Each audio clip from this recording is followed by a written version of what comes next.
Ngaya amastade 10 ya mbere meza muri Afrika kurusha ayandi 2026. Nge tugiye kubana ni nk'ibisanzwe nitwa Fitinema Yves. Ku mwanya wa 10 turasanga stade bita Benjamin Mkapa Stadium. Iyi ngiyi rwose ni stade iherereye muri igihugu cya Tanzania mu mujyi wa Dar es Salaam.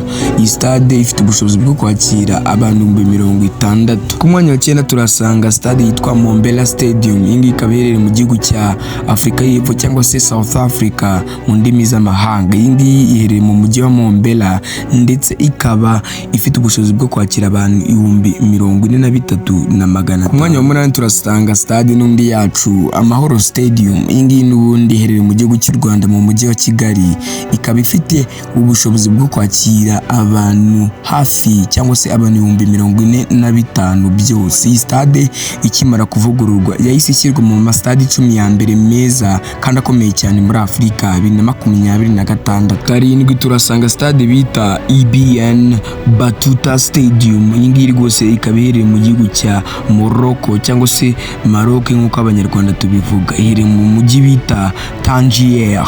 Iyi stade ifite ubushobozi bwo kwakira abantu 65,000. Iyi ngiyi iherereye hafi y'inyanja ya Mediterane kandi yavuguruwe mu buryo bugezweho cyane. Ni imwe muri stade z'ingenzi za Maroc mu kwakira amarushanwa mpuzamahanga. Ku mwanya wa 6 turasanga stade n'ubundi bita Cairo International Stadium.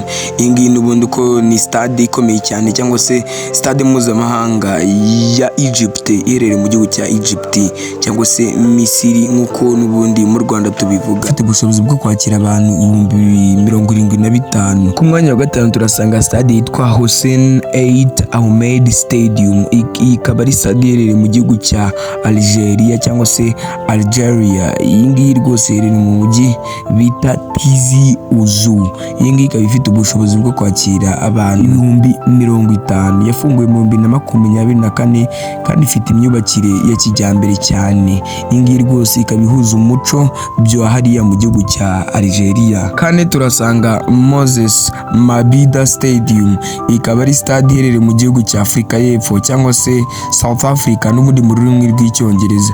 Iyi stade iherereye mu mujyi bita Durban, ikaba ifite ubushobozi bwo kwakira abantu 54,000. Iyi ngiyi rwose ifite ikiraro kinini kigira unique cyangwa se kigira itandukanye n'izindi bita Giant Arch kigaragara hejuru yayo. Abasura bashobora no kuzamuka kuri icyo kiraro bakareba umujyi wa Durban n'inyanja byose byiza hariya, kuko South Africa n'ubundi ni igihugu cyiza cyane ku babizi kuko benshi banacyita Amerika yo muri Afrika. Ku mwanya wa 3 turasanga stade bita FNB Stadium.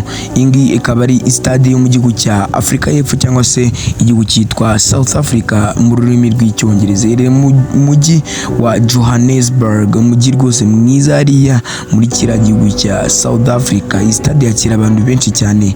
Ibaze nawe stade yakira abantu 94,700. Iyi ngiyi stade ifite amateka akomeye kuko yakiriye imikino y'igikombe cy'isi cya 2010. Ibaze nawe 2010 stade yari iri ku rwego rwo kwakira igikombe cy'isi. Afrika y'Epfo ntago isanzwe. Ku mwanya wa 2 turasanga stade yitwa Cape Town Stadium. Ucyumva Cape Town n'ubundi ni igihugu cya South Africa cyangwa se Afrika y'Epfo kuko nguyu ni umurwa mukuru wa kabiri wa Afrika y'Epfo. Ifite ubushobozi bwo kwakira abantu 55,000 ndetse iherereye hagati y'umujyi wa Cape Town n'inyanja ya Atlantic. Ese urakeka ari iyi stade turi busange ku mwanya wa mbere mu mastade meza cyane muri Afrika muri uyu mwaka wa 2026? Icyo ngusaba kora follow kuri iyi TikTok yacu ndetse na YouTube yacu Top 10 Women TV maze uzajya ubona ibiganiro byiza nk'ibi. Tega amatwi uraje yumva. Ku mwanya wa 2 turasanga stade yitwa Prince Moulay Abdellah Stadium. Iyi ngiyi ikaba ari stade iherereye mu gihugu cya Maroc cyangwa se Morocco. Iyi stade rwose iri mu murwa mukuru w'iki gihugu bita Rabat cyangwa se hari n'abawita Rabat. iyi ngiyi ifite ubushobozi bwo kwakira abantu